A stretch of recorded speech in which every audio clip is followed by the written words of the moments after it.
Hello, my wonderful people, viewers and subscribers all over the world. I am back here again with another blockbuster and a mouth-watering broadcast of this day.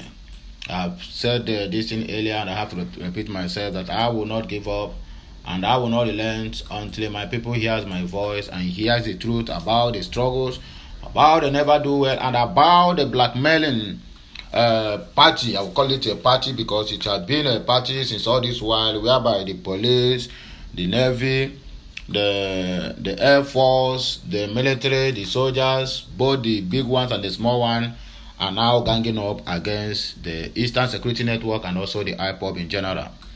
So I call it a blackmailing party. They are doing party, but forgetting that we, the IPOBs, are the host of those parties. And when they pray finish and do nafana, we are going to be the one to say amen to them, to all their prayers.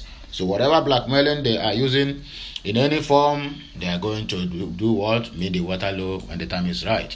The Nigerian police have already linked the Golak's mother, that is a special assistant or special aide to our former president Goodluck Jonathan, to IPOB.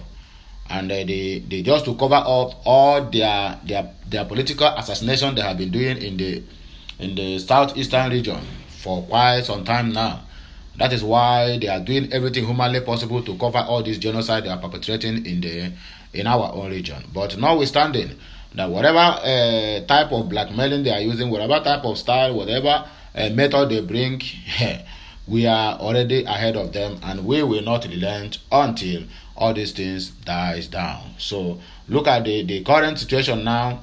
They are linking the Nigerian police are linked with the Gulag murder, other crimes to cover up the political assassinations which they are doing in the eastern part of the country. And we said no. We said no to that. And as well, there's a suspect which they just arrested. I mean the police and the military. And the suspect is also trying to blackmail a man powerful by naming him and others as the sponsor of terror that is happening in the southeastern part of the country. That is part of the news I am going to bring to the table. Today we are going to deliberate on it to see how this thing it is possible, and how we are going to or what we are going to do to avert all this blackmail that is coming from left, right, center and back. But notwithstanding, let us go straight into the business of this day. We are starting our news by this current links of Gulag death to the IPOB, simply because they want to cover up all they have been hiding under the carpet for all this while. IPOB disassociated itself and ESN operative from what it is described as Nigerian government baseless accusations of the murder of Alhaji Ahmed Gulag. We are moving forward. The indigenous people of Biafra IPOB has denied any involvement in the killings of a former political advisor to the ex-president Goodluck Jonathan, Alhaji Ahmed Gulag, and the abduction of a female soldier, P.P. Johnson, in Enugu State. This Johnson of 18, the people who adopted this girl made a live video and a live coverage that this thing have nothing to do with the IPOB or ESN. So I wonder why the police have to attribute all these things, just simply because they want to blackmail the IPOB and the Biafran family before the international community. Let them continue with their cheap blackmail. We are not going to give up our struggle. The police has accused IPOB of being responsible for the killing of Gulag in Imo State last May.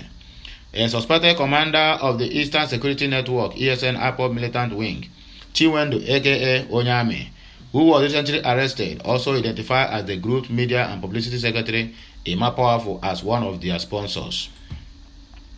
Reacting to the allegation on Thursday, IPOB, in a statement by Powerful, dissociated itself and ESN operating from what it is described as Nigerian government's baseless accusations of murder of Alhaji Ahmed Gulag. The secessionist group accused the police of linking it with the crimes to cover up political assassinations allegedly carried out by sponsored criminal elements in the southeast. IPOB said it is very pathetic and unfortunate that Nigerian police in Imo State, who can claim they have uncovered the murderers and killers of Alhaji Gulag, have turned around and are now blackmailing IPOB years after the murder with the same case. Of course, they have concluded this case long ago. Now they are bringing up the case simply because they want to indict IPOB. In desperation to blackmail IPOB, Nigerian government keeps rubbishing themselves by linking IPOB and ESN to the murder of an innocent man who visited Imo State for his business deal with Hope Uzodinjo. Is not only wicked but stupid. At the time Alhaji Gulak was murdered, Nigerian police tried to hang the murder on IPOB using the media, but Imo State Governor Hope Uzodinjo publicly associated and exonerated IPOB from the murder. Can you see it? The governor of Imo State referred to the murder as the political killing. We are surprised today that Imo State Police started again with their Nigerian gutter media propaganda to blackmail IPOB with the same fake information being made available to the public. IPOB further noted that for the police to make frivolous claims on this murder case, they need to answer some important questions. Does Alhaji Gulak have any business with IPOBs? The answer is no. Is he in any way obstructing IPOB agitation? The answer is no. Who invited the man to Imo State? That is what do they call him? Hope Uzodinjo. So they're supposed to ask Hope what happened to this man. If they are doing any political killings, Hope and the so-called people they are playing politics with should answer to the death of this very young man, this old man. Who invited the man to the Imo State? Who organized his movement to and from Imo State Airport and his security details? Hope Uzodinjo. Has there been any time that IPOB has ever gone after our enemy, let alone non-enemies? The answer is no. Regarding the detained Onyami, an army deserter allegedly behind the terror attacks in Imo State, IPOB said the so-called runaway soldier by the name Chiwendo, aka Onyami, has never joined ESN. So that was staged to demonize IPOB. Of course, that's exactly the issue with Ejima and the rest of them who are being staged by the Imo State government and those ones who are behind the insecurity in our land. IPOB does not know him, let alone have him be a commander in the ESN. He was known to be one of the political thugs of Hope Uzodinjo. If he was contracted by Hope Uzodinjo to murder Alhaji Gulak because of his business deal with him, IPOB should not be roped into their shenanigans. Business, politics, or assassinations. IPOB and ESN operatives are disciplined and focused. We are not political and don't get involved in Nigerian political thuggery. DSP Abatam, the Imo State Police spokesperson, must mind himself and stop ridiculing himself and their police institution. Similarly, Nigerian army has again started building up another lies against innocent IPOB that IPOB captured an army lieutenant in Enugu. IPOB is not responsible for the abduction of this army woman, and IPOB is not unknown government and can never be.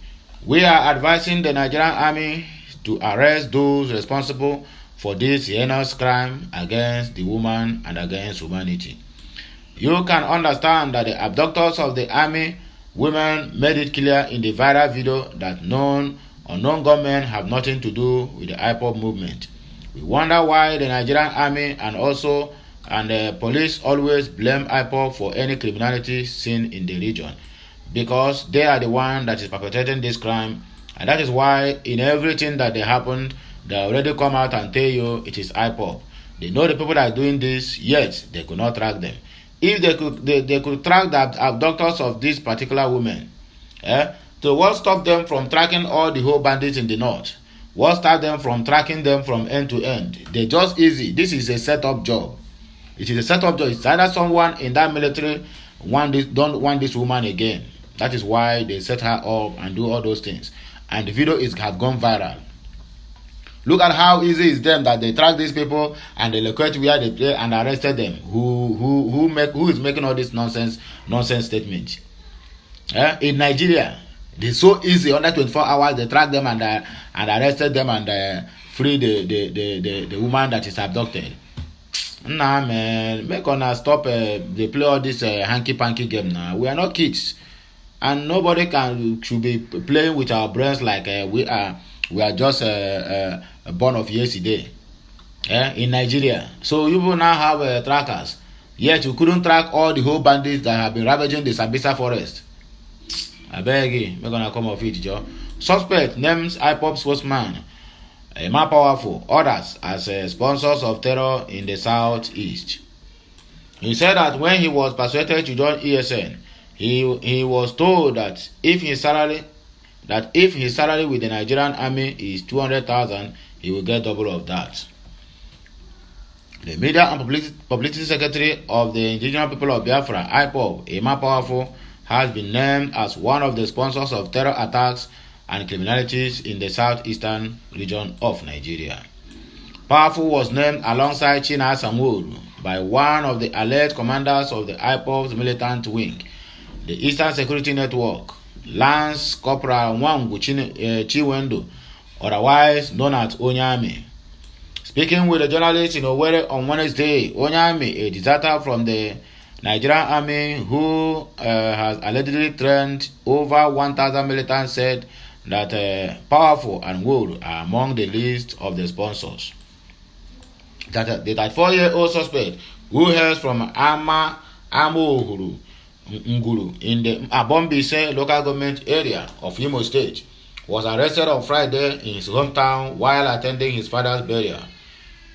DOS, IPOB Director of State, which we know as Ekpa Powerful, Chisom, and others. The first money one person used to register with us is 3.5 million naira, and he promised that he is going to give us 10 million naira every month. 10 million naira every month. Okay now.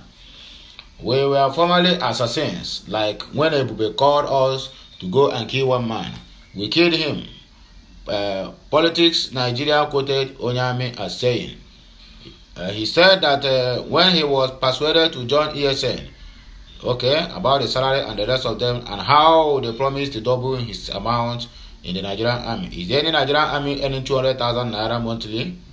If so, then what is the rank of that very particular person? Because I know Nigerian army and I know Nigerian system of government, they never pay well. Instead, they prefer to be giving all these soldiers and policemen who is at risk at all the time peanuts and hide the main salary inside their own bank accounts. Meanwhile, this is the second time in 1 week that Nworu has been named as a terror sponsor in the southeast. A suspected member of ESN, Okechukwu Ama Nlemedim, popularly known as Ejima, last week named Nworu and other persons as their sponsors. Ama Nlemedim, he said, getting to 2 years now, him with OK Foreign, it's only Nworu and OK Foreign that sponsor us from abroad. The other one is in the village here. The reason Chinasa gave us to perpetrate terror is that these Ebubago people, anywhere where we see them, make we attack them, according to the speaker. So that is all we need to know about the indictment of OK Powerful in the so-called terrorism happening in the eastern part of the country. So let us look into the breaking of Ila Omo Odua launches radio Ijambara on January 1st to promote Yoruba self-determination struggle. Nobody will arrest them, nobody will do them anything, but IPOB have been in the top news for decades now, simply because we are fighting a just cause. The apex body of the Yoruba self-determination struggle, Ilana Omo Odua worldwide, will formally unveil Radio Ijambara as the official broadcast radio of the self-determination movement on Sunday, January 1 of 2023. The online radios are rock live from Dubai, United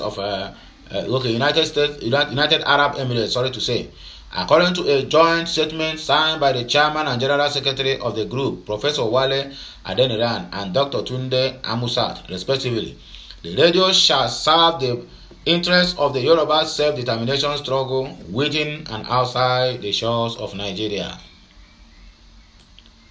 Adeniran and Amusat said everyone can listen to the radio through its website www.ijambaradio.com, and the mobile application of the radio can be downloaded via the Google Play Store. We are inviting all Yoruba self-determination activists to the launch and formal unveiling of a Jambara radio on 1st January 2023. This radio is being donated by the Ela Omo Odua, being the apex body to serve as the official broadcast radio of the Yoruba self-determination struggle, the statement said. The launch, according to the statement, will kick off by 8 p.m. West African time and will be broadcast live on Zoom.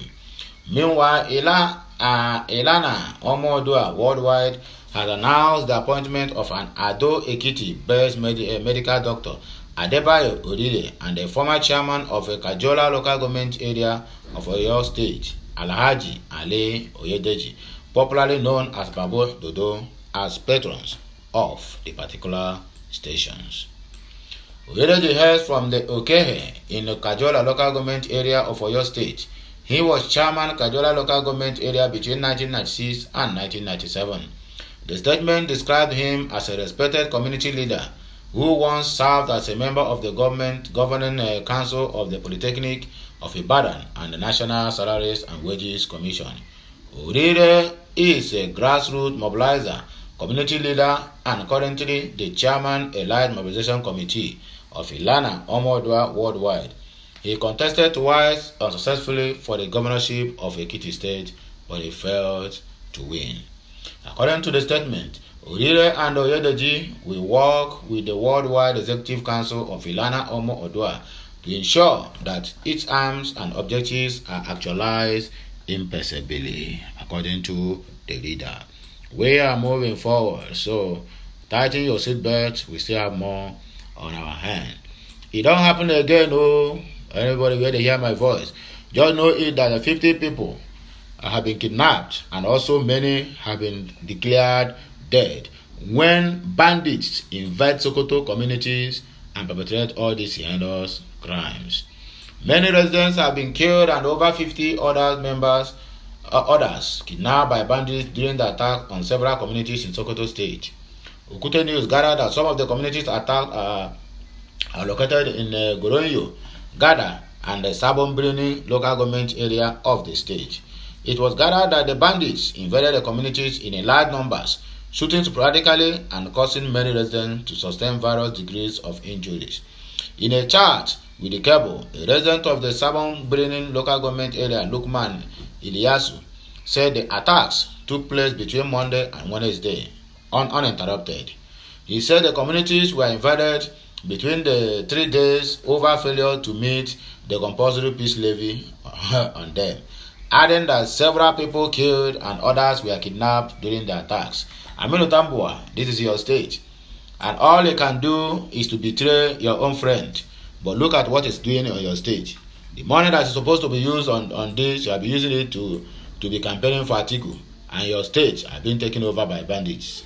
I weep for the poor. He said the attack started from Monday to Wednesday. The affected villages are Goronyo, Gada, and Sabon local government areas. The villages that were attacked yesterday in Sabon are Dangwari, where 7 people were killed and dozens were kidnapped. In Kurawa, 2 people were killed and several others were abducted.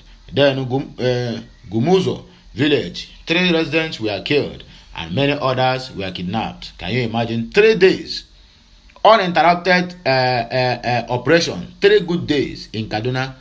They were about to invade Gatawa village when security operatives engaged them, and I learned that a number of the bandits were killed in the process.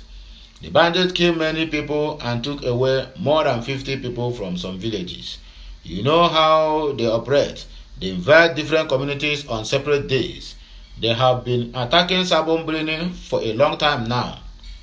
They even imposed a compulsory peace levy on our communities to pay, and the government are there doing nothing. Nonsense. This is the 2nd year we have been placed on a compulsory peace payment. They said they will not allow our farmers to go to farms and cultivate or harvest their food produce or farm produce. Last year, they imposed 3 million naira on Sabon due to our large population, but we could only pay 1.5 million naira. This year, we were asked to pay 2 million naira because of the reduction in population as many people have been killed and several others have been displaced, but we only paid 1 million naira to them. On the Yaram, confirming the incident, a member of the Sokoto House of Assembly, Kabir Dauda, in a radio interview said among the 50 persons abducted are women and children. According to the lawmaker, some of the injured persons are in the specialist hospital, some are in the Goronyo, while others are in Gada communities. Dauda said the victims are still in captivity and bandits have demanded 5 million naira for release of one person. The lawmakers, however, called on relevant authorities to deploy more security operatives to the community, saying nothing has been done to protect the locals. That is the problem we are facing. Every of their security architecture is within the capital city. Then the ones who are in rural areas have been left with nothing. They are on their own, OYO. Anything one I see, make on a take. That is one thing with Nigeria. That is why you find out that all these bandits, they keep on operating in rural areas, putting on sleepless night in the eyes of the occupants of those areas, even killing them on the process. What are the crime? The only crime they committed is that they are from Nigeria and they were born and raised up in Sokoto. What a tragedy and what a world. The government are busy flying 1,500 vehicles for one governor. And 1,500 vehicles, each vehicle must have 2 security operatives. When you see where they are landing, you will find out that only their entourage itself is enough to form one community. According to the United Nations Guide on Police, one police for 800 people. But this one, they will stock the security up to their neck, even up to their mouth, with a lot of securities. Left the poor ones, who are even the pride of the nation, who are the one that producing what the nation is eating, leave them to be on their own fate. And whatever they see, people should take it like that. We have already taken securities on ourselves and our families. And you tell me that this country will be good? No, look at, from 3 million naira, they reduce them to 2 million. Simply because the population there have reduced. What reduced the population there? Killings and displacement. People have run out from their ancestral homes for fear of being kidnapped. Then where are the governors of all these states? And what are they doing about this? They are doing nothing. Instead, they are warming up to enter next office coming 2023. And you tell me this thing will work? And you tell me these people they deserve mercy? They don't deserve mercy. They don't even deserve to live. He said 2 months ago, the security situation reduced, but currently the situation is more heightened than it used to be. Currently, we have over 50 residents that have been held captive by the bandits. In the process of the attack, some people sustained gunshot injuries. Some of the injured persons are in the specialist hospital. Some are in Goronjo, while others are in Gada. Those are some of the villagers they invaded. The incident all occurred within 1 week. They kept coming every day for 3 consecutive days. And the people did not call security. Even if they call security operatives, I'm sure they will not answer them. For 3 good days, uninterrupted. All this happened last week. They invaded Basana. They killed some people and abducted some. They also attacked Tise, Balakozo. They took children and several others. They invaded Karangiwa and abducted 3 people and also shot several others. They also attacked Greening Hashim, killed some residents and also went away with many people. Where are their security operatives? They are nowhere to be found. The governor have converted all of them to themselves. Altogether, the people they abducted that I can confirm are 50 persons taken from different villages.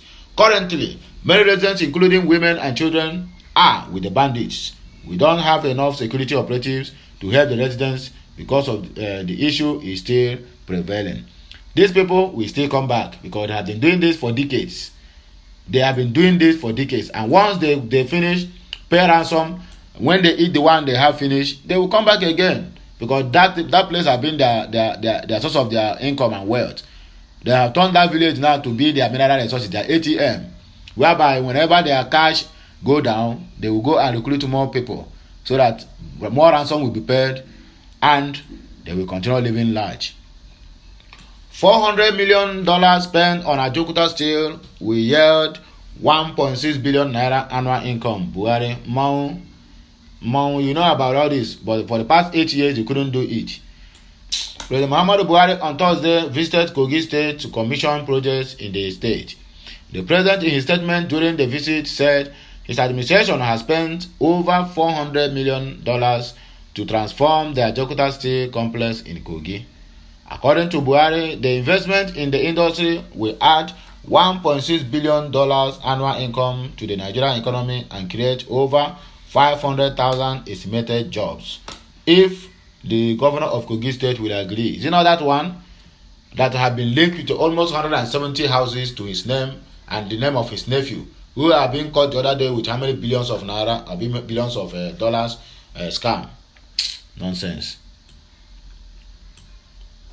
Buhari said, I am glad to report that as we begin to round off in the office, we can genuinely say that our administration has rescued Ajaokuta from all legal disabilities. It is now ready for concessioning to a private investor with the right profiles to put it to work for Nigeria in general and Kogi State in particular. He further stated that no other single project holds the key to unlocking the potential of the state as much as Ajaokuta Steel Complex, which his administration inherited as a long moribund complex strangulating under a tangle of local and international commercial disputes. He added the process has cost this federal government over $400 million so far, but I consider it money well spent as we move closer to achieving our objective of transforming Kogi State into Nigeria's iron and steel powerhouse. The benefits of getting Ajaokuta Steel Complex working again are numerous. It will provide over 500,000 estimated jobs and more than $1.6 billion in an annual income to the Nigerian economy. Nigerians can rest assured that I remain committed to seeing this process completed. That is our Ebu Bubu speaking while in Kogi. Yaya Bello disobeyed me by naming project after me, Buhari reveals. President Muhammadu Buhari has said that the Kogi State Governor Yaya Bello disobeyed him by naming a project after him in the state. Okute News rather reports that the president made this disclosure at the commissioning of some legacy projects in Kogi State on Thursday. According to him, he was always attempted to stop governors and ministers from naming projects after him, but Bello went ahead to name Muhammadu Buhari Square and Civic Center after him. The president on Thursday commissioned a new Confluence University of Science and Technology at Osara Reference Hospital at Okene and Township Road Networks in Eda, Okene across the 3 senatorial districts.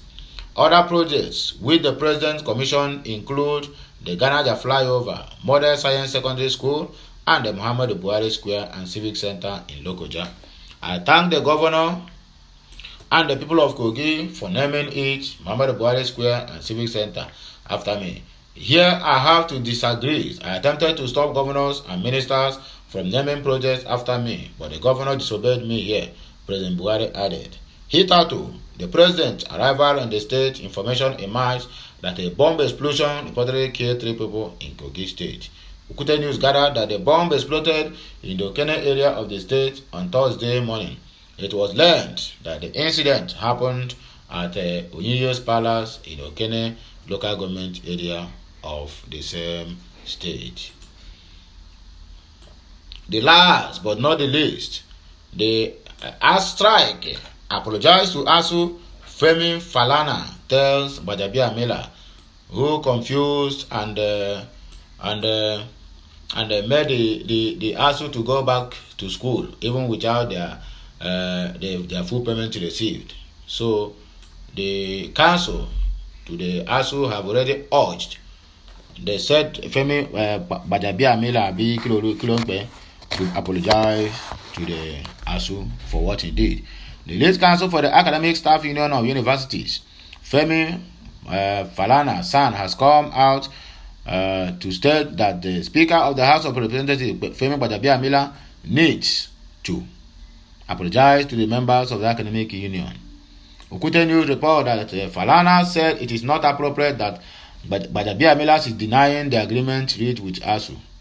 The senior advocate of Nigeria told Punch that Gbajabiamila's efforts regarding the resolution of the matters related to the strike between the government and ASU were truncated by a member of the Federal Executive Council. Falana's apology request follows a thread of blame between the ASU president, Prof. Emmanuel Osadeke, and the speaker over what the union described as a deceit from Gbajabiamila. Okute News reported this past Thursday that Osadeke alleged that the Gbajabiamila deceived the varsity union into calling off its 8-month-old industrial strike. According to him, Gbajabiamila took advantage of the soft spot he had on the ASU and with a written promise assured the union that the government will immediately in full offset the arrears of salaries owed to its members after calling off the strike. Deception. A claim that the speaker has come out to debunk, saying no time was committed to offsetting the arrears of salaries owed to union members for the time they were on strike. In a statement issued on Newsmen in Abuja on Thursday, the spokesperson of the House of Representatives, Benjamin Okezie-Kalu, faulted the ASU president allegations against Gbajabiamila. Kalu explained that the House of Representatives instead helped resolve the strike by making commitments to improve the welfare of package of university lecturers and the revitalization funds to improve the infrastructure and operation of federal universities. However, the human rights lawyer in his reaction told Punch that it is public knowledge that the Speaker of the House of Representatives, Honorable Femi Gbajabiamila, intervened in the last strike embarked upon by the Academic Staff Union of Universities. Several meetings were held with the relevant stakeholders by the leaders of the House while briefing the Nigerian people on the resolution of the crisis on October 10 of 2022. The Speaker did categorically state as follows: "We agreed with the ASU and government on certain things which we took to Mr. President. I have visited the President twice. The first time we made our recommendations with the government shifting some and ASU shifting some. We spoke with the President. There was no one seeking issue, which was the issue of no work, no pay, and the President did not ask that he would suggest the recommendations and would have one more meeting, which we did on Friday after the budget. That meeting was even better than the first one we had with him, and Mr. President had agreed to settle things. I'm not going to talk about that now, and that he will disclose whatever it is tomorrow, being Friday." So, my great people of Biafra, the lovers of freedom and the lovers of mankind, we are calling off this broadcast at this very point in time. If you are not subscribed to this channel, endeavor to do that as soon as possible. Turn on the notification button so that you'll be notified each time we go live or post something new on this channel or any other channel related to Okute Daily Talk. Have a nice day, and may the Almighty God bless you for helping me and for also helping to share any of my content in your different platforms. Have a nice day, okay? Bless you all. Remain blessed and remain intact and focused coming 2023. God must surely see us through in all our endeavors. Have a nice day and have a nice time. Bless you all and bless the works of your hand. Amen. Thank you all.